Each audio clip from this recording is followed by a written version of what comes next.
We will start with again a reintroduction of bipolar junction transistor. तो हमने last session में already bipolar junction transistor, जिसको हम लोग इन शॉर्ट बीजेटी बोलते हैं या फिर ओनली ट्रांजिस्टर, तो we have already introduce this concept. आज हमको फुल फ्लेज इन डिटेल सीखना है what is a bipolar junction transistor. तो हम लोग क्विकली एक रिपीटेशन करेंगे. Very quickly will go through basics of what is bipolar junction transistor. So if you remember PN junction diode में, I will start with comparison of PN junction diode. तो PN junction diode में हमारे पास होता है एक host material silicon या germanium का. इसके हाफ पार्ट में you insert impurity. On one side you put trivalent, वो बन जाता है P type, and on the other side you put pentavalent, वो बन जाता है एन टाइप. तो यहाँ पे जो मैंने रेड लाइन ड्रॉ की है, this is the region where P type and N type meet. इसको बोलते हो पीएन जंक्शन. तो ये है पीएन जंक्शन. तो पीएन जंक्शन डायोड में एक ही पीएन जंक्शन था. You have only one PN junction and there are two terminals for connection, एक पी टाइप से एक एन टाइप से. इसके लिए इसको बोलते हो डायोड. तो this is PN junction diode. अब जो बाइपोलर जंक्शन ट्रांजिस्टर है, first of all bipolar junction transistor में in total you have three regions. तो you have in total three regions. What we do is, हम इसमें ऐसा करते हैं कि एक रीजन में हम या तो पेंटावेलेंट इम्प्योरिटी डोप करेंगे या फिर ट्राइवेलेंट डोप करेंगे. तो यहाँ पे ऐसा होता है कि अगर आपने पहले रीजन में पेंटावेलेंट डोप किया है तो उसके बाद आप ट्राइवेलेंट डोप करोगे और उसके बाद वापस से पेंटावेलेंट डोप करोगे, या उल्टा भी पॉसिबल है. You may dope trivalent in the first region, then pentavalent and then trivalent. तो दो टाइप के ट्रांजिस्टर बनते हैं यहाँ पे, एक एनपीएन एक पीएनपी. तो मोस्टली यूज इज एनपीएन, तो I will focus only on NPN. तो यहाँ पे हम लोग एक रीजन में सबसे पहले यहाँ पे हम लोग पेंटावेलेंट इम्प्योरिटी डोप करेंगे. और यहाँ जो डोपिंग का परसेंटेज होता है वो सबसे ज्यादा है. तो तीन रीजन बनेंगे, उसमें से सबसे ज्यादा डोपिंग है यहाँ पे. It is heavily doped. अब ये हेविली डोप क्यों है ये आपको बाद में समझेगा, लेकिन याद रखना एक region it is heavily doped. अगर यहाँ पे आपने पेंटावेलेंट इम्प्योरिटी डोप किया तो ये बन गया एन टाइप. तो उसके बाद आप डोपिंग करते हो ट्राइवेलेंट तो वो बन जाता है पी टाइप. और यहाँ पे डोपिंग का परसेंटेज बहुत ही कम होता है. तो P type is lightly doped, extremely lightly doped, बहुत कम डोपिंग होता है इसमें. और ऑन इंटेंशन वाइज, ये जो जहाँ पे हमने ट्राइवेलेंट इम्प्योरिटी डोप किया है, जो पी टाइप बन गया, इसका थिकनेस भी हम लोग कम रखते हैं, मतलब इसका एरिया भी कम होता है. उसके बाद एक रीजन है जिसका एरिया सबसे ज्यादा है, थिकनेस सबसे ज्यादा है, वहां पे हम वापस से पेंटावेलेंट डोप कर देंगे तो बन जाएगा एन. और यहाँ पे द आइडिया हियर इज, यहाँ पे जो डोपिंग है वो मॉडरेट है. मॉडरेट मतलब इन बिटवीन. अभी जो हमने पहले एक एन टाइप बनाया था वहां पे डोपिंग बहुत ज्यादा था, फिर पी टाइप में एकदम ही कम था. तो यहाँ पे जो डोपिंग है ये इन बिटवीन है. तो जो पहला रीजन है इसको नाम दे देते हैं, इजी होगा. तो जो पहला रीजन है इसको हम लोग बोलते हैं इमीटर. तो emitter region is heavily doped. उसके बाद आ गया base. Base is lightly doped. Emitter is heavily doped, base is lightly doped, and इसको बोलते हो कलेक्टर. तो फर्स्ट ऑफ ऑल ये डायोड नहीं है, ये ट्रायोड है, क्योंकि यहाँ पे आपके पास तीन टर्मिनल्स है, तीन रीजन्स है. एक है इमीटर, एक है बेस, एक है कलेक्टर. आप एज यू कैन सी ये एनपीएन टाइप का है, NPN. If you want you can also make PNP. सिर्फ इतना है कि दो एन टाइप के बीच में एक पी टाइप चाहिए या दो पी टाइप के बीच में एक एन टाइप चाहिए, that is the only thing. तो ऐसा हमको डोपिंग करना पड़ता है. either you have one p type in between two n type sandwiched, or you have one n type sandwich between two p type. एक region है emitter, एक है बेस, एक है कलेक्टर. यहां तक क्लियर? Is this clear? अब looking at the doping and the thickness, सबसे ज्यादा डोपिंग हुआ है इमीटर का, क्योंकि नाम में ही है इमीटर. मतलब emitter is the supplier of charges. Emitter को चार्जेस को इमिट करना है, जिसको चार्जेस को इमिट करना है उसके पास होना चाहिए चार्ज, उसके पास चार्ज होना चाहिए, इसके लिए हमने डोपिंग ज्यादा किया है. सबसे ज्यादा डोपिंग इसका है इमिटर का, उसके बाद किसका है कलेक्टर का, और सबसे कम किसका है बेस का। लेकिन अगर आप एरिया वाइज या थिकनेस वाइज देखने जाओगे तो सबसे ज्यादा थिकनेस है कलेक्टर का, उसके बाद है इमिटर का, और सबसे कम है बेस का। इसका भी एक सिंपल सा रीजन है, द रीजन बीइंग कि ये जो कलेक्टर रीजन है, कलेक्टर को चार्जेस को कलेक्ट करना है, और अगर चार्जेस को कलेक्ट करना है तो वहां पे हीट जनरेट होगा, और हीट जनरेट होगा तो डिसिपेशन के लिए, हीट को डिसिपेट होने के लिए थोड़ा ज्यादा एरिया लगता है। तो फॉर दिस रीजन कलेक्टर का सबसे ज्यादा एरिया है, तो we require space for dissipation. अब अब हम क्या करेंगे, बिफोर वी गो अहेड हम पहले इसका बैंड डायग्राम देख लेंगे। तो that is also important that you need to know band diagram, and I will repeat again कि बैंड डायग्राम आपको सिलेबस में नहीं है, लेकिन अगर आपको ट्रांजिस्टर का वर्किंग अच्छे से समझना है तो आपको बैंड डायग्राम पता होना चाहिए।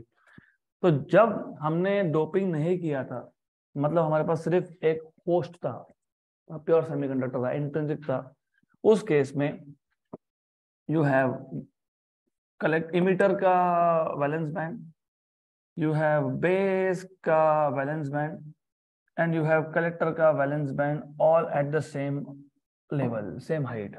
मैंने जानबूझ के थोड़ा सा ये लेंथ वाइज मैंने इसको अलग रखा है, just for you to understand कि कौन सा कलेक्टर का बैंड है, कौन सा इमिटर का है, कौन सा बेस का है, जस्ट प्रोपोर्शनली जितना उसका थिकनेस था उसके हिसाब से रख दिया।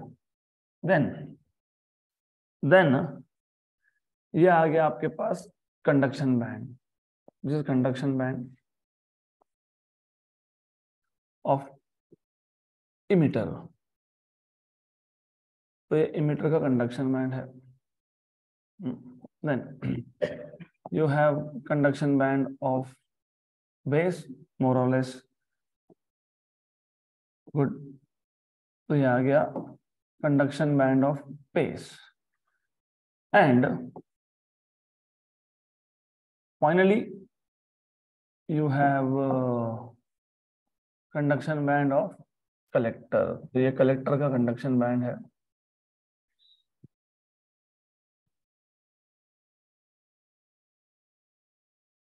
This is what you have, okay। Now let us also talk about Fermi levels and impurity। देखो बात ऐसा है कि ये जो सबसे पहले मैंने ड्रॉ किया, you already no this is emitter, emitter is an type. तो ये इमिटर है जो एन टाइप है, ये बेस है जो पी टाइप है, ये कलेक्टर है जो वापस से एन टाइप है। और फर्मी लेवल अगर आप बात करोगे तो आपको ऑलरेडी पता होता है कि एन टाइप का फर्मी लेवल कहाँ होता है, जस्ट बिलो कंडक्शन बैंड, और पी टाइप का जस्ट अबव वैलेंस बैंड, वापस से just below conduction band. This is the situation that you have जब आपने जस्ट एक बेस मटेरियल बनाया, अब आपने उसमें इम्प्योरिटी डोप कर दिया है, क्योंकि इम्प्योरिटी डोप किया तब जाके एक इमिटर बना, एक बेस बना, एक कलेक्टर बना, और that is why I can show Fermi levels. तो मैंने फर्मी लेवल बताया, मतलब हमने डोपिंग कर लिया, और डोपिंग किया ही है। तो एज यू नो सबसे ज्यादा डोपिंग किसमें है, इमिटर में। तो you have extremely large number of electrons here in the conduction band. Then base is lightly doped, और उसके बाद कलेक्टर इज मॉडरेटली डोप। तो यहाँ पे भी इलेक्ट्रॉन्स है, but this is moderate doping, doping यहाँ पे मॉडरेट है, राइट। थोड़े से मैं यहाँ से इलेक्ट्रॉन्स कम दिखा रहा हूँ for some reason, I show, I tell you why, वो आएंगे हम उस पे। और क्योंकि हम इसको ट्रांजिस्टर को रूम टेम्परेचर पे ऑपरेट करते हैं, तो यहाँ पे you will have some holes also. I will just show this holes with some different colour dot. तो सिर्फ ये समझने के लिए कि यहाँ पे माइनॉरिटी होल्स है, होल्स, यहाँ पे मेजोरिटी कौन है, होल्स। लेकिन लेकिन लेकिन लेकिन रिमेंबर यहाँ पे बेस का डोपिंग बहुत ही कम है, तो एक्सट्रीमली लेस डोपिंग है, इसलिए मैंने होल्स भी यहाँ पे कम दिखाए। और माइनॉरिटी का एक हाथ दो इलेक्ट्रॉन दिखा दो, और वापस से यहाँ पे माइनॉरिटी कौन है, होल्स है, तो I will show some of the holes over here. तो नॉर्मली जब आप ट्राइवेलेंट इम्प्योरिटी डोप करते हो तो मेजोरिटी होता है holes in the valence band, लेकिन क्योंकि यह लाइटली डोप्ड है, और लाइट डोपिंग क्यों है वो आपको आज समझ में आ जाएगा। और ये लाइटली डोप्ड है, इसके लिए मैंने नंबर ऑफ होल्स क्या दिखाए, कम दिखाए। अभी तक हमने बायसिंग नहीं किया, अभी तक कोई सेल कोई बैटरी कुछ कनेक्ट नहीं किया है। तो अब होगा क्या, first of all what is going to happen is, ये आ गया जंक्शन, यहाँ पे दो जंक्शन बन जाते हैं, एक है बिटवीन इमिटर एंड बेस और एक है between collector and base. Base collector, collector base एक ही बात है, इसलिए इसको आप बोलते हो बायपोलर जंक्शन ट्रांजिस्टर, क्योंकि बायपोलर मतलब आपके पास दो जंक्शन है यहाँ पे। तो एक जंक्शन है इमिटर बेस में, एक जंक्शन है कलेक्टर बेस में। तो ये as you can see you have one over here, ये इमिटर बेस जंक्शन है, इसको बेस इमिटर बोलो, इमिटर बेस बोलो, doesn't matter, EB junction B junction एक ही बात है। तो call this as base emitter junction and call this as base collector junction, और कलेक्टर बेस जंक्शन बात एक ही है, तो you can call this as collector base junction. तो यहाँ पे दो जंक्शन है, that is why bipolar junction transistor. Then जैसे ही आपने इम्प्यूरिटीज को डोप किया तो क्या होता है, डिफ्यूजन स्टार्ट होता है। एन टाइप से इलेक्ट्रॉन्स कहाँ जाते हैं, पी टाइप में। दोनों में से मतलब इमिटर में से भी इलेक्ट्रॉन्स जाएंगे टू द बेस और कलेक्टर से भी इलेक्ट्रॉन्स जाएंगे टू द बेस। हमने बाइसिंग किया नहीं है, यहाँ पे सिर्फ डिफ्यूजन चल रहा है बिकॉज ऑफ म्यूचुअल रिपल्शन। तो बिकॉज ऑफ म्यूचुअल रिपल्शन याद रखना कि हमको आगे काम में आएगा। Because of mutual repulsion electrons from emitter will diffuse into base which is P type. तो यहाँ पे एक बन जाएगा आपके पास डिप्लीशन लेयर, तो you will have a depletion layer over here, depletion region. मतलब बेस इमिटर जंक्शन के पास में एक डिप्लीशन रीजन बन गया। सिमिलरली कलेक्टर बेस जंक्शन के यहाँ पे भी एक बनेगा। तो इट इज, क्योंकि दो जंक्शन है तो दोनों साइड पे एक डिप्लीशन रीजन बनेगा। तो यहाँ पे भी डिफ्यूजन होगा, कहाँ से, कलेक्टर से, कहाँ पे, बेस में। तो यहाँ पे भी you will C one depletion region, तो ये आ गया डिप्लीशन रीजन, राइट। तो क्वेश्चन ये होता है कि कब तक ये डिफ्यूजन चालू रहेगा, जब तक फर्मी लेवल्स का मैचिंग नहीं होता। तो जब तक Fermi levels do not coincide, तो जब तक फर्मी लेवल कोइंसाइड नहीं होता, मतलब जब तक फर्मी लेवल कोइंसाइड नहीं होने का मतलब क्या, ये पूरा का पूरा बैंड स्ट्रक्चर नीचे आएगा और डेफिनेटली पी टाइप का ऊपर जाएगा और कलेक्टर का भी नीचे आएगा। तो ये आ गया तीनों का Fermi level match, this is the matching of Fermi level, right. तो ओवरलैप हो गए, कोइंसाइड हो गए। जैसे ही ये हुआ डिफ्यूजन हो गया बंद। यहाँ तक क्लियर, इज दिस क्लियर? तो ये सिचुएशन कौन से बायस का है, नो बायस का है। हमने अभी तक कहीं पे भी बैटरी कहीं कनेक्ट किया नहीं है, मैंने तो ये भी नहीं बताया कि टर्मिनल कहाँ कहाँ से निकालोगे। हाँ, तो ये सिचुएशन है under no bias, this is what you need to remember. तो ओवरऑल इमिटर का कंडक्शन बैंड बेस के कंडक्शन बैंड से नीचे है, कलेक्टर का कंडक्शन बैंड बेस के कंडक्शन बैंड से नीचे, मतलब दोनों एन टाइप का पी टाइप के कंपेरिजन में नीचे है। In short this is under no bias situation. Then अब हमको बायसिंग करना है, लेकिन हमने अभी तक हमने जितने भी डिवाइसेस देखे हैं, आपको याद होना चाहिए इनपुट पे दो टर्मिनल लगते हैं और आउटपुट पे दो टर्मिनल लगते हैं। आप डायोड रेक्टिफायर की बात कर लो, डायोड रेक्टिफायर को हमने दो इनपुट टर्मिनल दिए थे और दो आउटपुट। इसका कैपेसिटर फिल्टर की बात कर लो, दो इनपुट थे दो आउटपुट। वोल्टेज रेगुलेटर दो इनपुट थे दो आउटपुट। तो टोटल आपको चाहिए होते चार terminal, two at the input and two at the output. हमारे पास टोटल तीन रीजन है, तो what we have is three regions here. तो फॉर एग्जांपल हमारे पास एक है इमिटर जहां से मैं एक कनेक्शन निकाल सकता हूं, हमारे पास है एक कलेक्टर जहां से मैं और एक कनेक्शन निकाल सकता हूं, और हमारे पास है एक बेस जहां से हम एक कनेक्शन निकाल सकते हैं। तो यू हैव अ बेस, मतलब इन टोटल हमको चाहिए थे चार टर्मिनल, हमारे पास है तीन टर्मिनल, बराबर। तो जब हमारे पास ऐसा ऑड नंबर आए तो एक को करना पड़ता है कॉमन।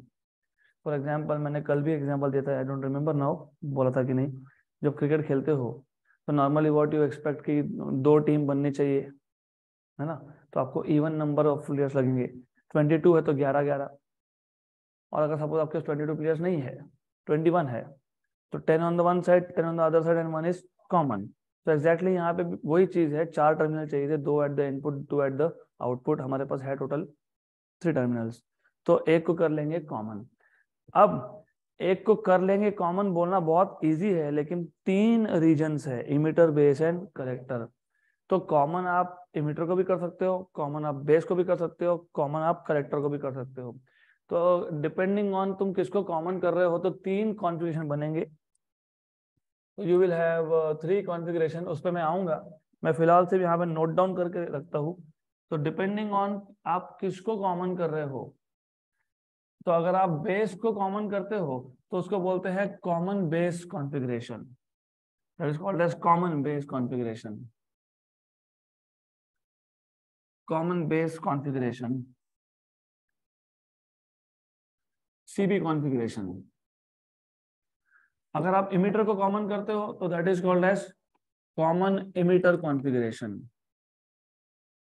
CE configuration. और ये जो सीई कॉन्फ़िगरेशन है, it is the most widely used configuration, क्योंकि it is used for the purpose of current amplification. ये जो एम्पलीफायर लगा के रखा है मैंने यहाँ पे, जो मेरे साउंड को एम्पलीफाई कर रहा है, तो बेसिकली ये वही है, कॉमन इमीटर एम्पलीफायर ही है वो। Then you have third which is common collector, CC configuration, common collector. हम वापस से इस पे आएंगे, इन डिटेल हम देखेंगे, लेकिन फिलहाल going back to this part of introduction. तो 3 हमारे पास रीजन थे, 3 रीजन में से एक एक टर्मिनल निकाल लिया हमने। टोटल इनपुट पे 2 चाहिए, आउटपुट पे हमको चाहिए 2, टोटल चाहिए 4, हमारे पास है 3, एक को करेंगे कॉमन। तो सिर्फ समझने के हिसाब से फिलहाल टेम्पररीली मैं बेस को कॉमन ले लेता हूँ। तो we are into common base configuration. तो मैं कॉमन लाइन निकाल लूंगा, तो this is a common line, क्योंकि हम बेस को कॉमन कर रहे हैं, we are making base common, तो ये कॉमन लाइन है, कॉमन बेस। कॉमन बेस, तो ये एक मेथड है चीजों को समझने का, चीजों को याद रखने का। एक कॉमन लाइन ड्रॉ कर देना, मैंने जानबूझ के अलग कलर दिया है just for you to understand कि ये कॉमन लाइन है। और कॉमन लाइन किसको कनेक्ट किया हुआ है, बेस को। तो मैंने यहाँ पे कनेक्ट कर दिया ऐसा, और यहाँ से कनेक्शन लेके आ गए। तो this is what you will have, इसको टच कर दिया, इसको यहाँ पे टच कर दिया, हो गया। तो बेस बन गया common between emitter and collector. अब इनपुट वोल्टेज, अभी हमारे पास टोटल 2 जंक्शंस थे, एक था बेस इमीटर जंक्शन, एक था कलेक्टर बेस जंक्शन। तो अब इनपुट आप एक से दोगे, आउटपुट आप दूसरे से लोगे। तो कॉमन बेस में इनपुट आप देते हो बेस इमीटर जंक्शन से, मतलब बेस इमीटर से आप देते हो इनपुट, और आउटपुट आप लेते हो कलेक्टर बेस से। अब इस कॉन्फ़िगरेशन में वापस 3 मोड्स आ जाते हैं। तो पहले तो 3 कॉन्फ़िगरेशन है, common base, common emitter, common collector, और हर एक कॉन्फ़िगरेशन में 3-3 मोड है। एक्चुअली 4-4 है, लेकिन चौथा कुछ काम का होता नहीं है हमारा, तो हम बात ही नहीं करते उसकी। देखो मोड्स कहाँ से आ गए, अब मोड्स कहाँ से आते हैं वो समझ लो। तो आइडिया ये इज, हमको पता है अगर हमने एन टाइप को नेगेटिव से कनेक्ट कर दिया और पी टाइप को पॉजिटिव से कनेक्ट कर दिया तो वो बनता है फॉरवर्ड बायस। अगर हमने एन टाइप को पॉजिटिव से कनेक्ट कर दिया और पी टाइप को नेगेटिव से कर दिया तो वो बन जाता है रिवर्स बायस। मेरे पास अब यहाँ पे 2 जंक्शन है, एक बेस इमीटर, एक कलेक्टर बेस। तो मैं बेस इमीटर पे इनपुट दे रहा हूँ और कलेक्टर बेस से मैं आउटपुट ले रहा हूँ। तो मैं बेस इमीटर को फॉरवर्ड कर सकता हूँ, मैं कलेक्टर बेस को भी फॉरवर्ड कर सकता हूँ। उसको बोलते हैं FF mode, forward forward mode, right. तो मैं लिख ही देता हूँ, better, that will be better for you to understand modes of transistor, modes of transistor.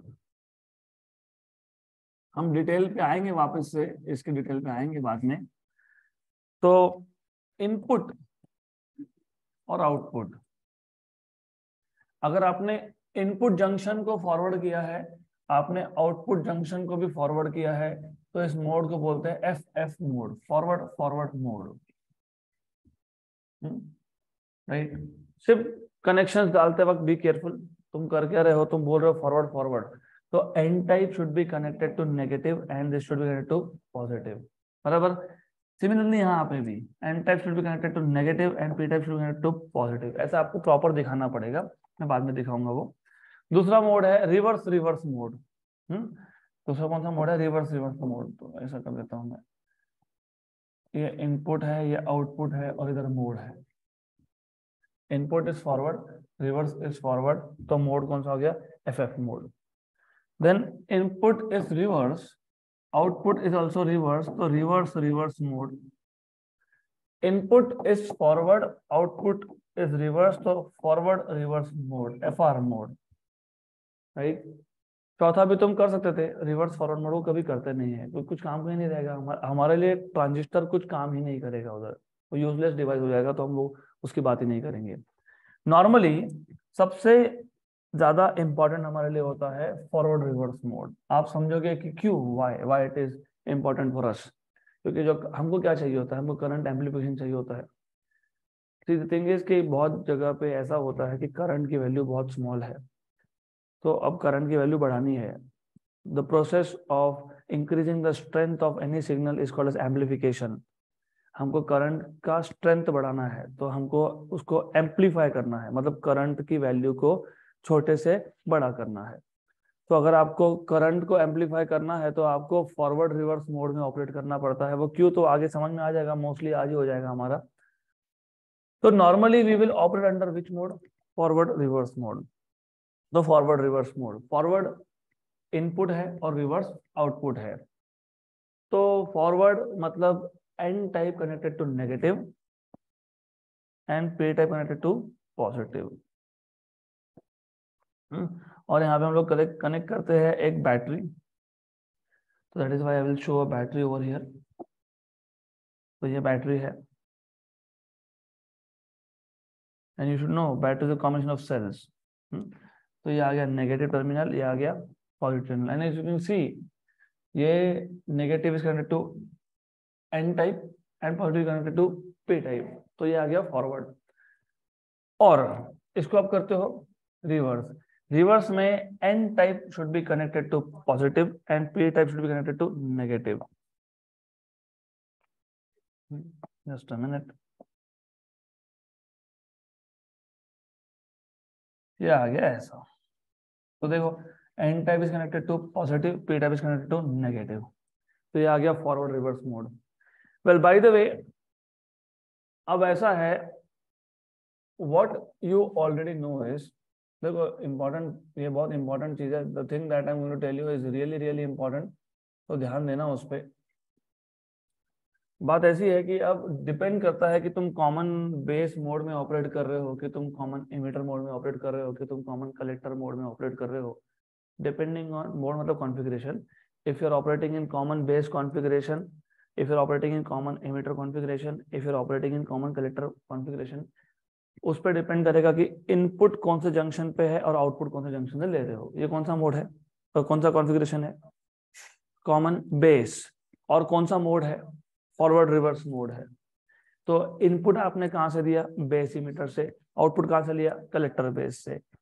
तो जो वोल्टेज हमने सप्लाई किया है ये बेस इमीटर से है, इसको बोलते हैं VBE, input voltage is VBE, base emitter, and this is VCB, ये आउटपुट है, वोल्टेज एट कलेक्टर बेस।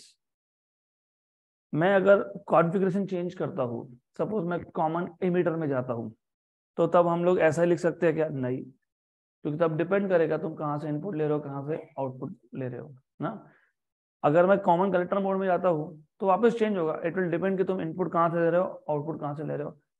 तो हर एक कॉन्फ़िगरेशन में इनपुट जंक्शन और आउटपुट जंक्शन अलग अलग है। यहाँ पे कौन सा इनपुट पे BE है, आउटपुट पे CB है। कॉमन इमीटर कॉन्फ़िगरेशन में अलग होगा, कॉमन कलेक्टर में अलग होगा, तो थोड़ा कंफ्यूजन रहता है हमेशा, इनपुट आउटपुट, दिमाग खराब हो जाएगा आपका समझ समझ के। तो इसके लिए हम लोग क्या करते हैं, एक कॉमन नोटेशन दे देते हैं, VBB। तो VBB लिखा मतलब दैट इज इनपुट, तो input voltage in general is denoted by VBB, और इसको बोलते हैं VCC। ये जस्ट नोटेशन का पार्ट है, it is just a part of notation. तो VBB जहां भी देखोगे that is input voltage, VCC that is output voltage. फिर ये VBB और VCC चेंज होता रहेगा डिपेंडिंग ऑन द कॉन्फ़िगरेशन। हमारे पास एक कॉमन बेस कॉन्फ़िगरेशन था, तो VBB इज VBE और VCC is VCB।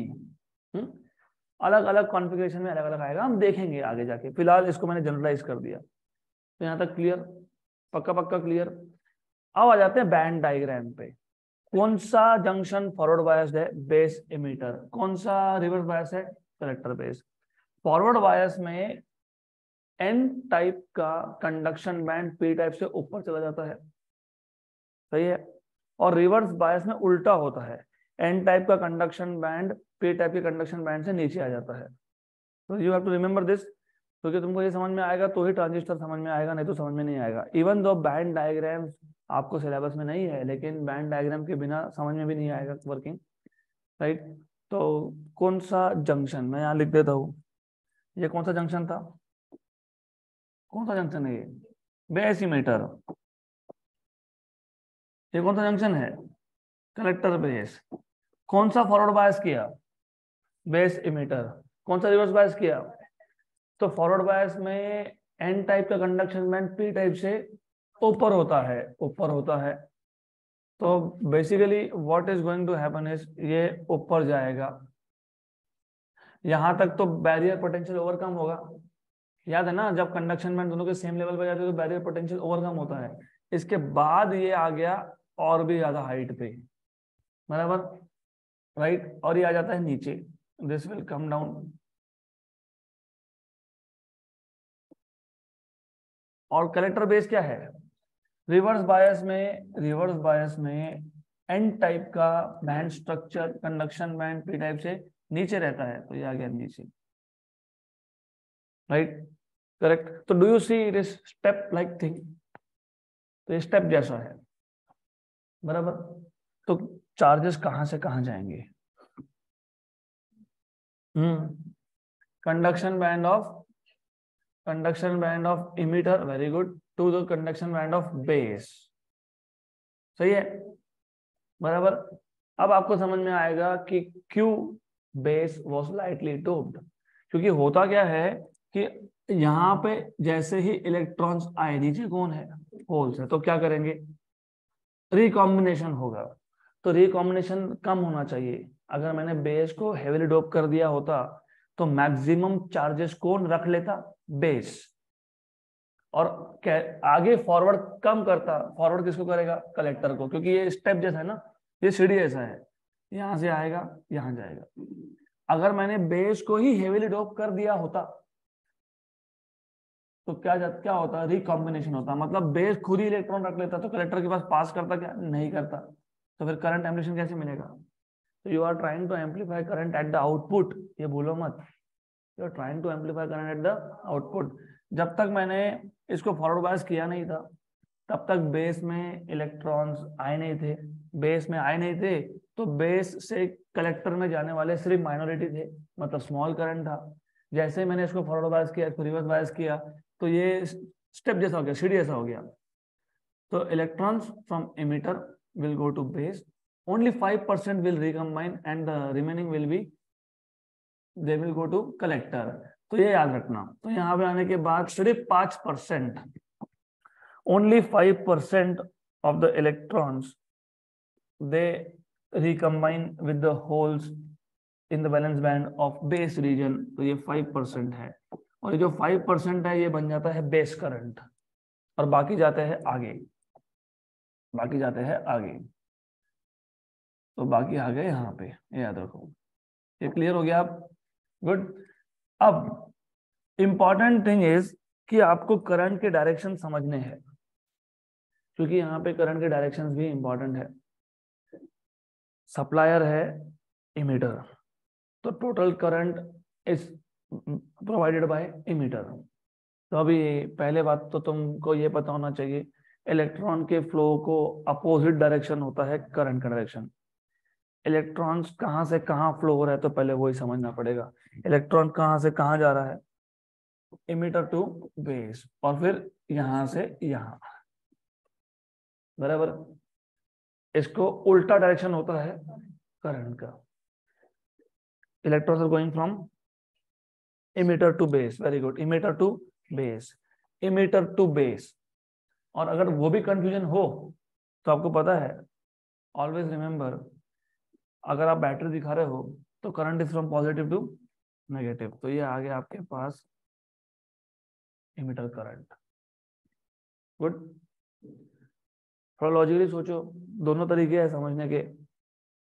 Electrons they are going towards base, क्योंकि ये नेगेटिव टर्मिनल है, मतलब इलेक्ट्रॉन ऐसा मूव हो रहा है, कैसा, क्लॉकवाइज, कैसा, क्लॉकवाइज, यहाँ पे दिख रहा है क्लॉकवाइज, यस। तो करंट क्या आएगा, anti clockwise, simple. Similarly similarly अगर आप कलेक्टर तरफ देखोगे तो electrons are being attracted towards the positive terminal, मतलब इलेक्ट्रॉन्स आ रहे हैं ऐसे, तो करंट जाएगा उल्टा, करंट जाएगा ऐसा, तो you will have this as collector current, IC. यहाँ तक क्लियर। अब जाया जाता है सिर्फ बेस की बात, सिर्फ बेस ही रह गया, तो बेस करंट आएगा ऊपर की तरफ, ऐसा ऊपर की तरफ क्यों, look at the band diagram, electrons are making transition from conduction band to, तो एरो मतलब इलेक्ट्रॉन्स कहाँ जा रहे हैं, नीचे, तो करंट क्या आएगा ऊपर, तो करंट क्या आ गया ऊपर की तरफ आ गया, तो ये आ गया एरो हेड्स, तो emitter current, base current, collector current. अब overall overall who is running the current, emitter. Current base को और कलेक्टर को किसने प्रोवाइड किया, इमिटर ने प्रोवाइड किया। ये याद रखने वाली चीज है, इसको तुम भूलना नहीं। अब तो मैं एक्शन ऑफ ट्रांजिस्टर में आ जाऊंगा, बाद में समझाता हूँ मैं आपको, एक्शन एक्शन समझाता हूँ, लेकिन यहाँ पे एक इक्वेशन बन गया, I E equal to I B plus I C, यहाँ तक क्लियर। इसको इक्वेशन नंबर 1 बोल देते हैं। अब वापस आएंगे इस इक्वेशन पे, लेकिन अब तक हमने सर्किट सिंबल देखा नहीं। हमने पीएन जंक्शन डायोड का सर्किट सिंबल देखा है, हमने चारों special purpose PN junction diode का सर्किट सिंबल देखा है, फोटो डायोड का, सोलर सेल का, एलईडी का, जेनर डायोड का, एक्सेट्रा एक्सेट्रा, लेकिन ट्रांजिस्टर का देखा नहीं। अब ट्रांजिस्टर में 3 रीजन है, एक इमिटर है, एक बेस है, एक कलेक्टर है। बेस, मैं आपको एक सिंपल सा ट्रिक देता हूँ याद रखने का, तो वो ट्रिक समझ में आ गया तो आपको ट्रांजिस्टर का सर्किट सिंबल भी समझ में आ जाएगा, ट्रांजिस्टर का पूरा वर्किंग प्रिंसिपल भी समझ में आ जाएगा। ट्रांजिस्टर एक्शन बोलते हो जिसको। बेस, डूसी मैं एक प्लेटफॉर्म पे खड़ा हूँ, दिख रहा है, एक प्लेटफॉर्म है जिस पे मैं खड़ा हूँ, उसको मैं बेस बोल सकता हूँ क्या, यस। तो in short I am standing my self, I am standing on a platform, तो मैं यहाँ पे एक प्लेटफॉर्म बना दूंगा, इसको एक नीचे सपोर्ट दे दूंगा। एक्चुअली मेरे केस में 4 सपोर्ट्स है, लेकिन यहाँ पे मैं एक ही सपोर्ट दे रहा हूँ, बराबर, गुड। इसको बेस बोल दो, खत्म। टोटल 3 लाइंस यूज करते हैं हम लोग, एक यहाँ पे, एक यहाँ पे, तो बेस, नाम में बेस है तो इसको बेस बोल दो, फिर बेस कौन है, फिर नीचे का लाइन, टोटल 3 लाइंस है ना, एक ये लाइन है, एक ये लाइन है, एक ये लाइन है। एक लाइन रिप्रेजेंट करेगा बेस को, एक करेगा कलेक्टर को, एक करेगा इमिटर को। तो ये आ गया आपके पास बेस, और इनमें से एक एक कलेक्टर, एक एक इमिटर। सिर्फ मैं दिखाते वक्त इसको रोटेट करके दिखाऊंगा, डन। सिर्फ वो समझने के लिए मैंने पहले उसको हॉरिजॉन्टल रखा था, अब इसको वर्टिकल कर लिया। It is just to understand, just to understand, थोड़ा सा ध्यान दो क्योंकि बहुत इंपॉर्टेंट चीज है ये। और हमारे पास क्योंकि 2 टाइप के ट्रांजिस्टर होते हैं, पीएनपीएन, एनपीएन, तो दोनों का नोटेशन में थोड़ा सा हल्का सा चेंज है। पहले बात तो इसको बना लेंगे बेस, ये हो जाएगा इमिटर, ये हो जाएगा collector, base, collector and emitter. अब कौन सा एनपीएन और कौन सा पीएनपी, कंफ्यूजन हो सकता है ना, हमको सिर्फ सर्किट सिंबल देख के समझ में आ जाना चाहिए कि एनपीएन है कि पीएनपी है। कन्वेंशनल करंट का डायरेक्शन क्या है, इलेक्ट्रॉन कहां से कहां जा रहा है, emitter to base, emitter to base, emitter से बेस इलेक्ट्रॉन जा रहा है, बराबर। कन्वेंशनल करंट क्या होता है, अपोजिट होता है, तो बेस टू इमिटर। ये हो गया एन पी एन का सर्किट सिंबल, क्लियर। और उसका उल्टा ये आ गया पी एन पी। तो this is how you represent NPN and PNP transistors. क्योंकि हम यहाँ पे कंप्लीटली फोकस कर रहे हैं एनपीएन पे, तो हम लोग ये सर्किट सिंबल हमारे लिए यूज करने वाले हैं। अभी आगे जाके आएगा और हाँ, तो ये हमारे इंटरेस्ट के लिए ये है, we are interested in this one, क्योंकि we will be using this one.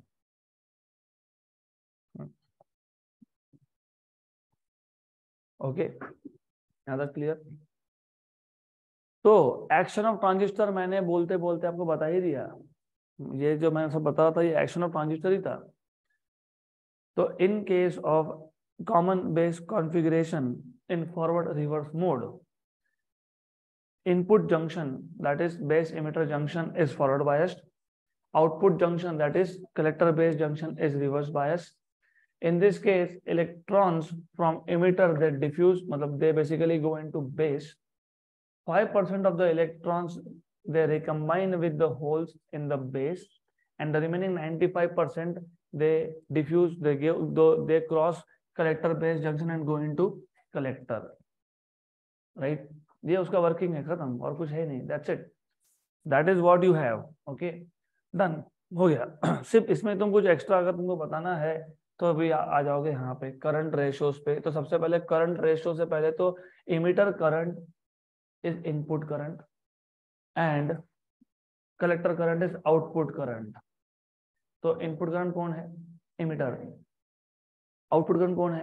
Collector. तो ये आपको मेंशन करना पड़ेगा, मैं टेबल ही बना के देने वाला हूँ आपको, लेकिन फिलहाल आपको यह याद रखना है, input current is emitter and output current is collector.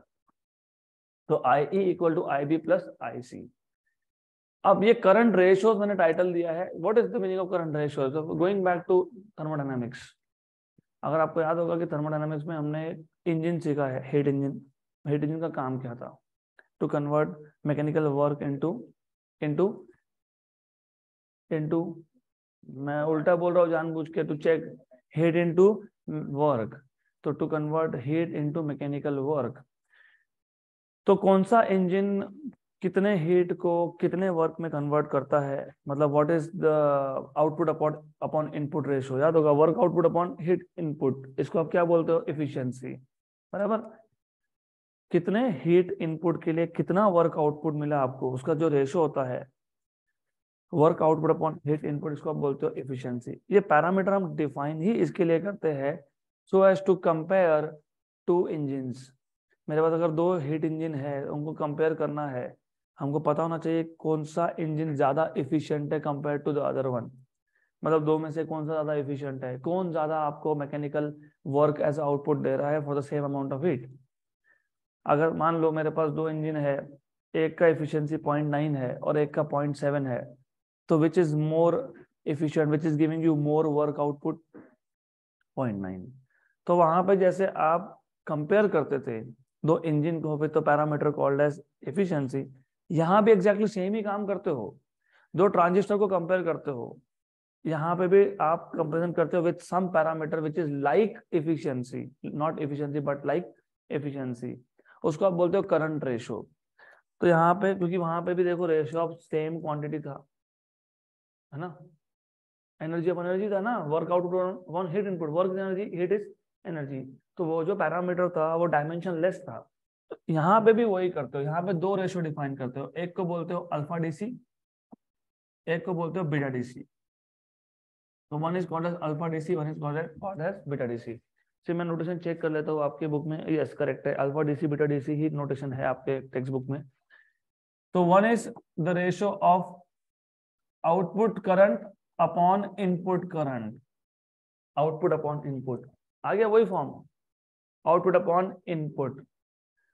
और ऐसे केसेस में इनको बोलते हो current gain. How much is the gain in current? तुम गेन की तो मैंने क्या बोला, क्यों यूज करोगे? एम्पलीफायर। एम्पलीफायर मतलब आपको करंट को एम्पलीफाई करना है, तो आउटपुट अपॉन इनपुट, इसको एफिशिएंसी की जगह पे क्या बोलते हैं? गेन बोलते हैं यहाँ पे। In case of transistors output upon input they are known as gain. अगर आप current output upon current input देख रहे हो तो current gain, voltage output upon voltage input देख रहे हो तो वोल्टेज गेन। सिमिलरली आप एक बीटा डीसी भी डिफाइन करते हो which is collector current upon base current. अब बोलोगे बेस करंट क्यों लिया रेशियो में? देखो ऐसी बात है, कलेक्टर के पास करंट कहाँ से आ रहा है? बेस से। बेस के पास कहाँ से आ रहा है? एमीटर। तो तुम चेक क्या कर रहे हो जब तुम IC अपन IE लिख रहे हो ना, तो आप ये चेक कर रहे हो कि एमीटर ने जितना करंट सप्लाई किया था उसमें से कितना कलेक्टर के पास गया। और जब IC अपन IB लिखते हो तो भी वही कर रहे हो, what is the ratio of collector current to that of base current. तो ये कंपैरिजन के लिए होता है, it is just for the sake of comparison. तो अल्फा डीसी क्या है, IC by I, beta DC क्या है, IC by IB, IC by IE, IC by IB, IC by IE, IC by IB, alpha DC beta DC, alpha DC beta DC, याद रख लो आप। क्योंकि तुमको अगर कॉमन बेस ही नहीं समझ में आया तो आगे आने वाले टॉपिक्स बहुत डिफिकल्ट जाने वाले हैं। तो be first of all make sure कि तुमको, मैं इसलिए स्लो जा रहा हूँ so that you get to understand कि यहाँ पे कॉमन बेस में क्या हो रहा है। हम एक्चुअली यूज करने वाले कॉमन इमीटर, उस पर तो अभी आए नहीं, हम लोग आएंगे। अब ये जो मेरे पास इक्वेशन है, मेरे पास जो इक्वेशन है, मैं काम करता हूँ इनको IC से डिवाइड कर लेता हूँ। इक्वेशन नंबर 1 को मैं डिवाइड करता हूँ IC से, तो dividing equation 1 by IC, therefore you will get IE upon IC equal to IB upon IC plus 1, क्योंकि IC upon IC is 1। Alpha DC क्या था, IC अपॉन IE, हमारे पास क्या है IE अपॉन IC, मतलब ये क्या है 1 अपॉन अल्फा डीसी है, ये क्या है 1 अपॉन बीटा डीसी है प्लस 1। आपको अल्फा डीसी और बीटा डीसी का रिलेशन बनाना है। Alpha DC equal to in terms of beta DC, beta DC equal to in terms of alpha DC. तो एक काम करो, 1 upon alpha DC equal to 1 plus beta DC upon beta DC. हमको alpha DC चाहिए था, ये 1 upon है, तो क्या करोगे रेसिप्रोकल लोगे। तो अल्फा डीसी क्या आ गया, अल्फा डीसी आ गया beta DC upon 1 plus beta DC. ये आपको मिल गया relation between alpha and beta, alpha in terms of beta. इस पे क्वेश्चंस आते हैं, स्टेट बोर्ड में आते हैं, CET में आते हैं, JEE में आते हैं, नीट में आते हैं। क्योंकि ऑलरेडी आप देख रहे हो इस चैप्टर में फॉर्मूलाज बहुत कम है, प्योरली थ्योरी है सब जगह पे। अब beta DC equal to in terms of alpha DC करना है, तो सिंपल है, स्टार्ट फ्रॉम दिस इक्वेशन, सिर्फ 1 को इधर शिफ्ट कर दो, तो you will have 1 upon alpha DC minus 1 equal to 1 upon beta DC. तो 1 minus alpha DC upon alpha DC equal to 1 upon beta DC, 1 upon beta DC. Okay, then reciprocal ले लो, तो आपको मिल जाएगा यहाँ से beta DC equal to alpha DC upon 1 minus alpha DC. और ये फॉर्मूलाज को अभी याद रख लेना, क्योंकि बीटा डीसी और अल्फा डीसी के वैल्यूज क्या क्या आ सकते हैं वो आपको यहाँ से एक आइडिया मिलेगा। मैं एक आइडिया तो अभी दे ही देता हूँ आपको। Equation number 4, numerator is greater than denominator is greater than numerator. Denominator बड़ा हो, न्यूमरेटर छोटा हो तो नंबर 1 से कम होता है, तो alpha DC is less than 1, बराबर। तो 0 से 0.99 तक आ सकता है वो। Look, numerator is greater than denominator, good, greater than 1, ये 500 से 900 के रेंज में होता है नॉर्मली। इट इज रफली between 900 500 to 900, in some cases it may go from 100 to 1000 also. एक डमी वैल्यू लेके देख लो ना, अल्फा डीसी 1 से कम है, अभी आपने बोला 1 से कम है, tell me any value which is less than 1। 0.75, ठीक है 0.75, तो अगर 0.75 हुआ तो 1 माइनस 0.75, तो 0.75 अपॉन 0.25, 1 जाए तो ग्रेटर देन, तो ग्रेटर देन 1 है, बट यू विल सी आगे जाके आप देखोगे, you will find this value to be between 500 and 900। यहाँ तक क्लियर? क्लियर। अब बिफोर वी गो अहेड, हमको अभी ये जो 3 टाइप के कॉन्फ़िगरेशन है, एज आई टोल्ड यू, सबसे इंपॉर्टेंट हमारे लिए है कॉमन इमीटर कॉन्फ़िगरेशन। और आगे देखोगे भी आप, कॉमन इमीटर कॉन्फ़िगरेशन का एक सर्किट डायग्राम है, हम उस पर आएंगे। तो पहले हम तीनों ये जो कॉन्फ़िगरेशन है, इन तीनों को हमने एक सर्किट में रिप्रेजेंट कैसे करना, पहले तो वो देखना पड़ेगा। क्योंकि अब यहाँ तो मैंने एक फुल फ्लेज डायग्राम ड्रॉ किया है, हमको दिख रहा है बेस कॉमन है, लेकिन अब मुझे सर्किट सिंबल्स का यूज करना है। क्योंकि जब आप सर्किट डायग्राम ड्रॉ करोगे तो फिर आप पूरा तो ये दिखाने नहीं वाले हो ना, what you will show is circuit symbol. तो ये जो 3 मोड्स है, इसको हम अगर किसी भी सर्किट में यूज करते हैं तो how to show this with the help of circuit symbol, that is what we will see now. और एक्सट्रीमली सिंपल है। मैं आपको सिर्फ बता देता हूँ, उतना आप ध्यान रखना। You just have to understand एक वन कॉमन चीज है इनमें, एक सब में एक टर्मिनल तो क्या है, कॉमन है। कॉमन बेस में बेस कॉमन है, कॉमन इमीटर में इमीटर कॉमन है, और कॉमन कलेक्टर में कलेक्टर कॉमन है। तो what you should do is, सबसे पहले एक कॉमन लाइन ड्रॉ कर दो। ये आ गया कॉमन लाइन, ये भी आ गया आपके पास common line, and this is common line again. फिर आपको याद होना चाहिए, सर्किट सिंबल। और हम कौन सा यूज करने वाले हैं, NPN. What we are going to use is NPN. मैंने अभी भी बताया 3 लाइन यूज करते हो तो यू यूज 3 लाइन्स, ऐसे 3 लाइन आप यूज करते हो। इसमें से ये होता है बेस, ये होता है इमीटर, और ये होता है कलेक्टर। मैं फिलहाल लिखूंगा नहीं, मैं सिर्फ आपको बताने के लिए कर रहा था। और यहाँ पे एरोड होता है आउटवर्ड्स। गुड। जब हमने कॉमन बेस किया, तो कॉमन बेस है तो कॉमन लाइन किसको कनेक्ट होना चाहिए, बेस को। किसको होना चाहिए, ये हो गया बेस, कॉमन बेस। यहाँ तक क्लियर। एक छोटी सी गलती मैंने इसलिए बोला ना, मैं वो इमीटर कौन कलेक्टर कौन वो बाद में बताऊंगा, इसलिए मैं इस एरो हेड को बाद में ही रखूंगा। तो ये आ गया आपके पास बेस कॉमन, ये है इमीटर, ये है कलेक्टर, क्योंकि इनपुट इधर है आउटपुट उधर है, बराबर। तो एरो हेड मुझे यहां देना पड़ेगा। देन यहां से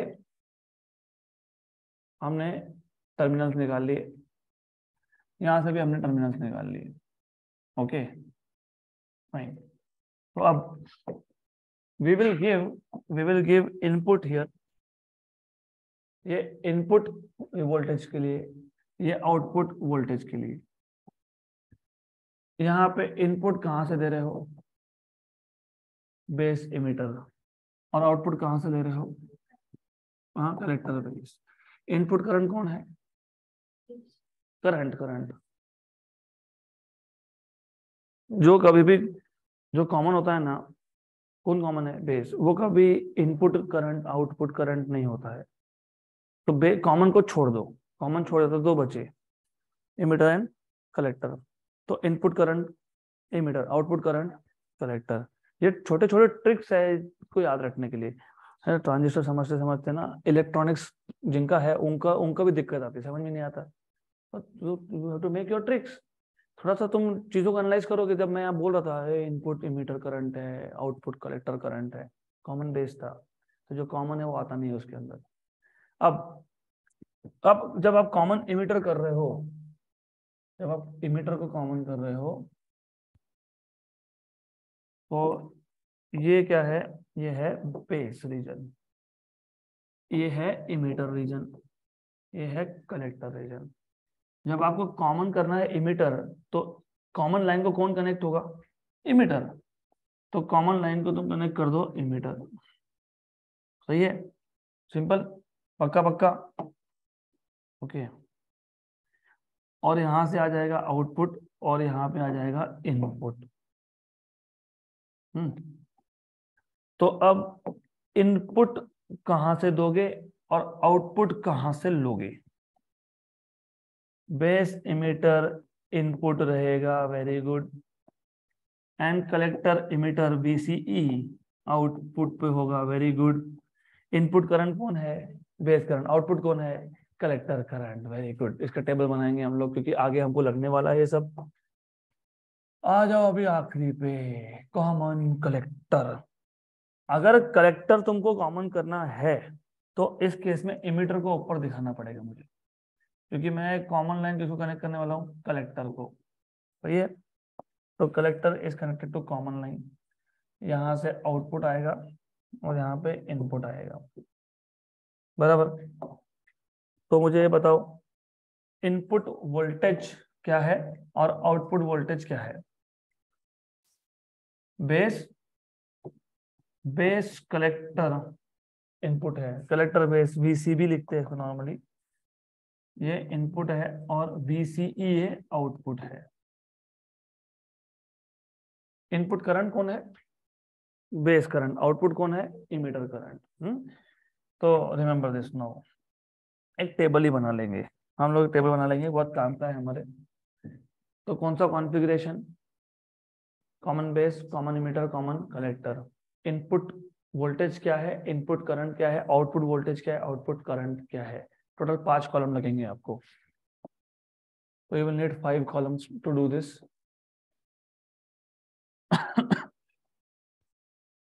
ओके, एंड रिमेंबर, जिनको ये समझ में आ गया उनको अगला सब कुछ समझ में आएगा, क्योंकि ये अगला जो टॉपिक है it is completely based on this thing that you know which is input voltage, which is output voltage, which is input current, which is output current। तो कॉन्फ़िगरेशन, उसके बाद इनपुट वोल्टेज, उसके बाद इनपुट करंट, और फिर output voltage और output current.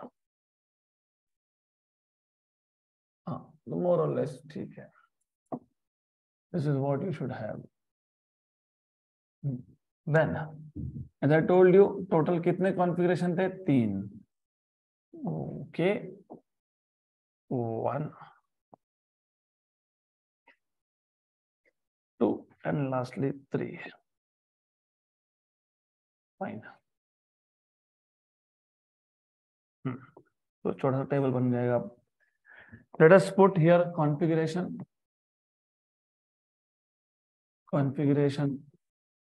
देख लेते हैं। इनपुट वोल्टेज, तो इनपुट वोल्टेज देख लेते हैं। इनपुट करंट, तो इनपुट करंट। आउटपुट वोल्टेज और आउटपुट करंट।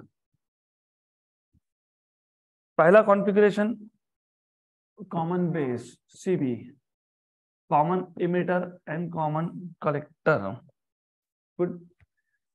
बेस कॉमन में वोल्टेज इनपुट का बीई बेस इमीटर से दिया है, देख लो बेस इमीटर से है, आउटपुट कहां से, कलेक्टर बेस से है।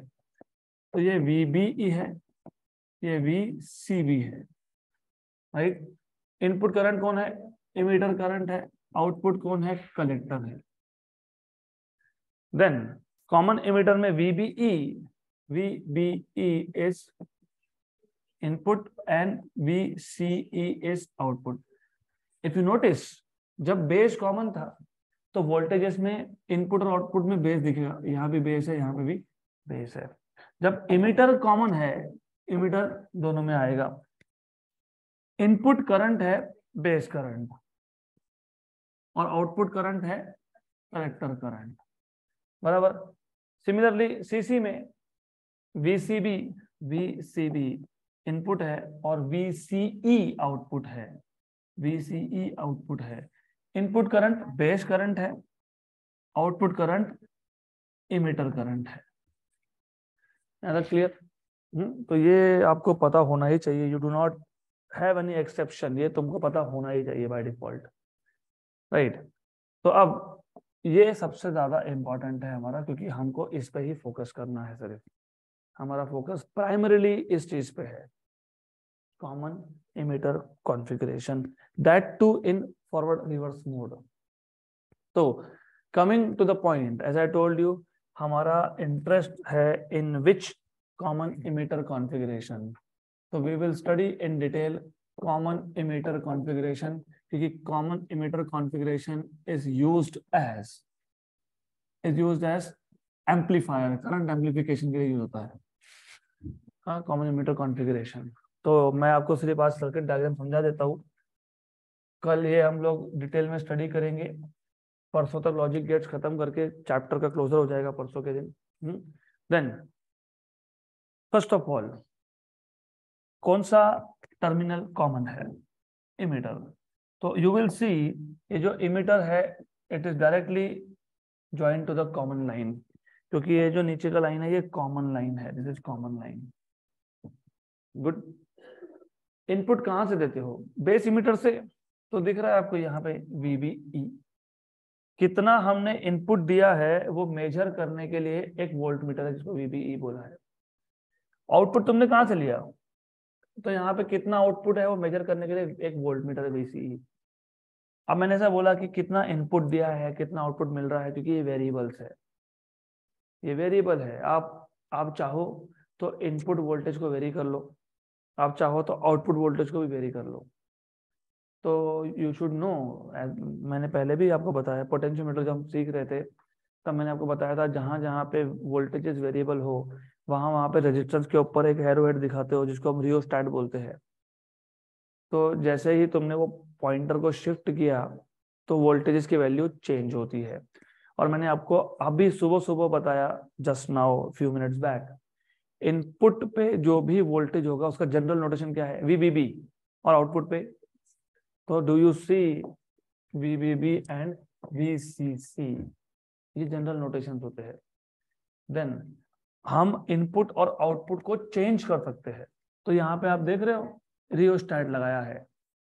तो रियोस्टैट, तुम जैसे ही पॉइंटर को, रियोस्टैट एक स्लाइडर होता है, जैसे तुम स्लाइडर को स्लाइड करते हो रेजिस्टेंस चेंज होगा। Rheostat is a variable resistor. जैसे ही तुमने स्लाइडर को स्लाइड किया रेजिस्टेंस चेंज हुआ, रेजिस्टेंस चेंज हुआ तो वोल्टेज चेंज हो गया, क्योंकि you know V equal to IR। हाँ, सिमिलरली आउटपुट पे भी एक रियोस्टैट है। इसका मतलब तुम समझ लो कि हमको यहाँ पे दो अलग अलग कैरेक्टरिस्टिक्स का स्टडी करना है। What is the meaning of characteristics in electronics? Graph of current versus voltage. तो हम करने क्या वाले हैं, हम पहले आउटपुट को एक फिक्स्ड वैल्यू पर रखने वाले हैं, आउटपुट को। और आउटपुट रिवर्स बायस है कि फॉरवर्ड बायस है? रिवर्स बायस है।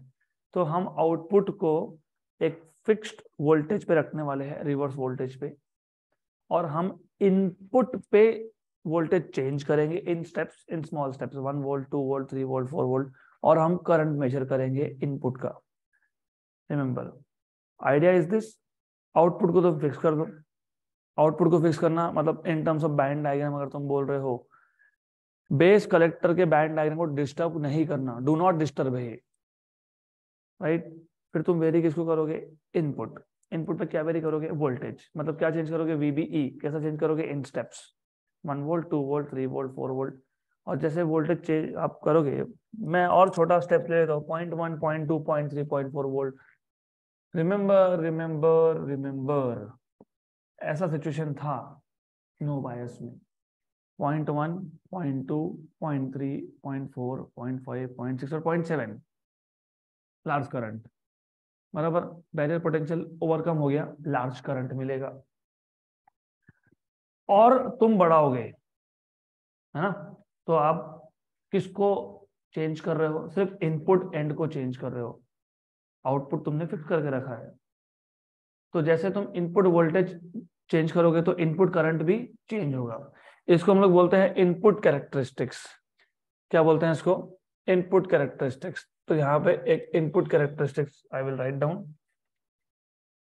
इनपुट कैरेक्टर, आउटपुट पे हम लोग कल देखेंगे, आज हम लोग इनपुट तक ही करने वाले हैं। तो we will just study input characteristics here. So we will just study input characteristics of of common emitter configuration। हाँ, तो जब आप बोल रहे हो इनपुट कैरेक्टरिस्टिक्स, सबसे पहले कैरेक्टरिस्टिक्स में यू शुड नो, एक होता है एक्सिस वोल्टेज का, एक होता है एक्सिस करंट का। तो ये वोल्टेज एक्सिस आ गया और यहाँ पे ये करंट एक्सिस आ गया। आप 0.6, 0.7 वोल्ट तक, मतलब बैरियर पोटेंशियल ओवरकम होने तक, you will not gate large current, you get very small because of minority carriers. और रिमेंबर, हमने यहाँ पे आउटपुट को कांस्टेंट करके रखा है। मान लो पहले मैंने आउटपुट पे, आउटपुट कहां से ले रहे हो? Emitter collector. कौन सा मोड है ये? कॉमन एमीटर मोड है। आउटपुट कहां से ले रहे हो? कलेक्टर एमीटर से।